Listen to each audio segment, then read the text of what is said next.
Nesta apresentação, vamos falar da butorfina, fazer uma breve revisão do conceito de NPS, NSO, e das características gerais desta substância. O que é então uma NPS? Ora, uma NPS, New Psychoactive Substance, é o conceito que designa as novas substâncias de abuso, com ação psicoativa, e que são criadas de forma a evadir as restrições legais aplicadas a outras substâncias de abuso, das quais muitas vezes são derivadas. Dentro deste grupo temos também as Novel Synthetic Opioids, são especificamente substâncias da classe farmacológica dos opioides, sintéticas também, geralmente de muito elevada potência e risco para a saúde dos consumidores, e são também muito comumente derivadas do fentanilo. O ciclo de vida de uma NSO é muito curto, pode variar entre menos de 6 meses a 1 ano.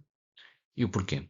Porque existe uma constante tentativa por parte das autoridades de legislar contra as NPS.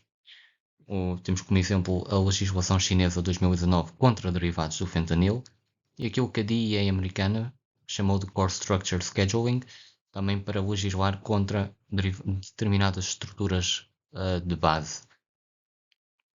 Isto leva a que exista uma constante necessidade de atualização das autoridades neste jogo de gato e do rato, por sua vez também leva a que os fabricantes destas substâncias necessitem eles mesmos inovar. E agora vivemos naquilo que podemos chamar uma era pós-análogos do fentanilo, que se chamavam na literatura fentalogs. As origens dos NSOs. Ora, em laboratórios clandestinos, cujos cooks, que são quem fabrica de facto as substâncias, se inspiram na literatura científica. Frequentemente pesquisam artigos de farmacologia, em que se estudavam substâncias que entretanto foram abandonadas ou porque se descobriu que eram inúteis para aquilo que se estavam a estudar, ou porque tinham efeitos secundários graves e que portanto não poderiam ser utilizadas com intuito médico, e a partir daqui ou replicam estas substâncias ou então inspiram-se nelas para criar outras. A venda, por sua vez, destas NSOs, a forma como ela aparece nas ruas, é feita a partir de plataformas online, por meio de fóruns e websites frequentados por aqueles que se chamam de psiconautas, onde partilham as suas experiências, onde partilham dicas sobre dosagens, sobre o que fazer com as novas substâncias. E muitas vezes estes sítios online são acessíveis apenas por convite privado. Acontece que a venda online não é 100% segura nem no meio legal, que muitas vezes nós conhecemos como as encomendas que mandamos vir de fora. Portanto, imaginem naquilo que é o mundo do ilícito. São substâncias que muitas vezes surgem adulteradas ou que são identificadas incorretamente, como veremos à frente num caso clínico. A título de curiosidade, ali em cima temos o Barry Kidson, que era um estudante da década de 70 do século passado, que tentou também ele mesmo inspirar-se em literatura científica para fazer substâncias psicoativas legais. É uma história bastante paradigmática que nenhum aluno desta faculdade não terá ouvido falar na cadeira de farmacologia, mas o que eu deixo a título de curiosidade. Quanto à butorfina, especificamente, foi sintetizada pela primeira vez em 2018, ou seja, muito recente, estudada originalmente como um agonista dos MOR, com um viés elevado para a sinalização da proteína G. Descobriu-se, entretanto, que também era um agonista parcial e fraco dos core, e é classificada como uma piperidina benzamidazolona, possivelmente um análogo do benzilfentanil, ou seja, um bocadinho mais distante do fentanil em si, mas ainda com uma estrutura relativamente semelhante ao mesmo, como podemos observar aqui nesta imagem que eu coloquei entre as duas caixas de texto. Salientar que a data da sua criação não era coberta por qualquer legislação e sucedeu de forma imediata ao isotonitazeno, enquanto substância de abuso nos Estados Unidos. Era comercializada sob o nome popular de Purple Heroin, que, para efeitos de apresentação e um pouco comédicos, não era necessariamente púrpura e nem sempre constituída por heroína. É sim um coquetel pulverizado de butorfina, com diversas substâncias de abuso à mistura, como por exemplo o próprio fentanil, heroína, bisporona e benzodiazepinas, já algumas delas também sintéticas, como o flualprazol. Quanto à metabolização e excreção da butorfina, descobriu-se que tem uma metabolização hepática, uma excreção renal. Em termos de potência, é próxima da do fentanil, comparável à da hidromorfona, mas 2 vezes mais eficaz na ativação dos receptores opioides. E em termos de metabolitos in vivo, no sangue e na urina, que é aquilo que muitas vezes nos interessa em análises forenses, temos um metabolito M1 encontrado na urina, menos específico da porfina por ser comum à metabolização de outras substâncias do mesmo grupo. E também temos o M3, que é a hidroxiborfina, encontrada no sangue e na urina, e é mais específica para a ingestão da própria borfina. Conhece-se se possui este metabolito atividade sobre os próprios receptores opioides. Uma pequena nota sobre epidemiologia. A brorfina, muito prevalente no Midwest dos Estados Unidos, é encontrada sempre em combinação com outras substâncias e consumida, geralmente ingerida oralmente, por indivíduos com história prévia de abuso de opioides. O primeiro caso na Europa foi detectado na Bélgica no ano 2020 e posteriormente também se foi descobrindo em países escandinavos e na região circundante. Aqui temos uma imagem que clarifica um bocadinho aquilo que estava a dizer atrás, quanto ao metabolismo in vivo proposto para a brorfina, ali o M1 e depois também o M3 a derivar da mesma.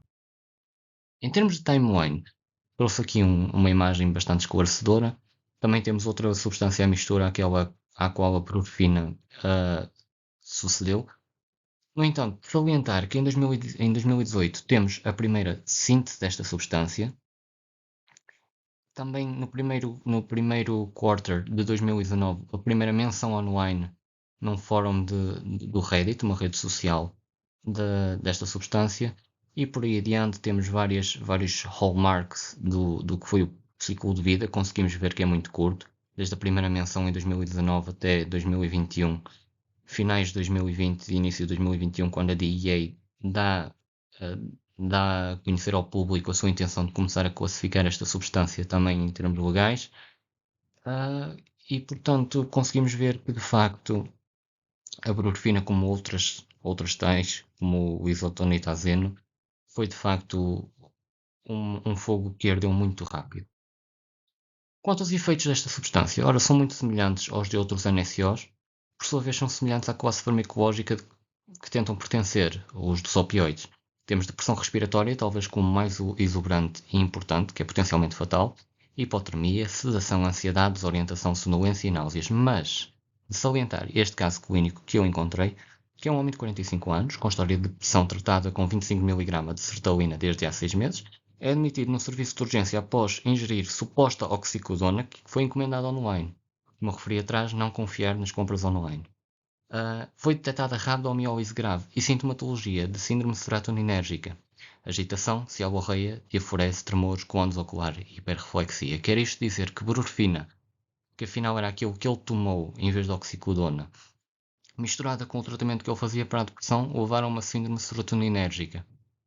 Não deixa de ser algo a salientar e de elevada importância também no que diz respeito aos consumidores e abusadores de substâncias ilícitas, que é a interação entre aquilo que eles tomam e o facto de não terem conhecimento daquilo que compram para de facto ingerirem, injetarem, fumarem, o que for. Para terminar, a brorfina, ora, foi uma das inúmeras substâncias opioides sintéticas que circulam atualmente. Desapareceu tão rápido quando surgiu, como conseguimos ver na imagem que mostrei anteriormente. Mostra também este rápido jogo de gato e de rato entre os laboratórios clandestinos das autoridades. Afetou nos Estados Unidos, sobretudo os estados do Midwest. Na Europa, o primeiro caso foi um jovem que recorreu ao SU na Bélgica para iniciar tratamento das suas dependências. Posteriormente foi detectado em países vizinhos.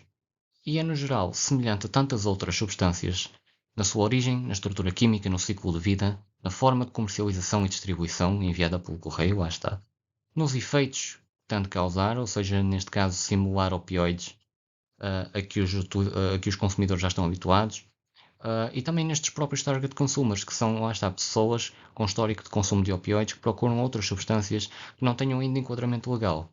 É também similar na sua dificuldade de estudo pelos laboratórios forenses, não só pela rapidez com que estas substâncias surgem, mas também pelo facto da rapidez com que desaparecem entre os consumidores e as amostras que encontramos. Aqui temos a bibliografia. Muito obrigado pela atenção.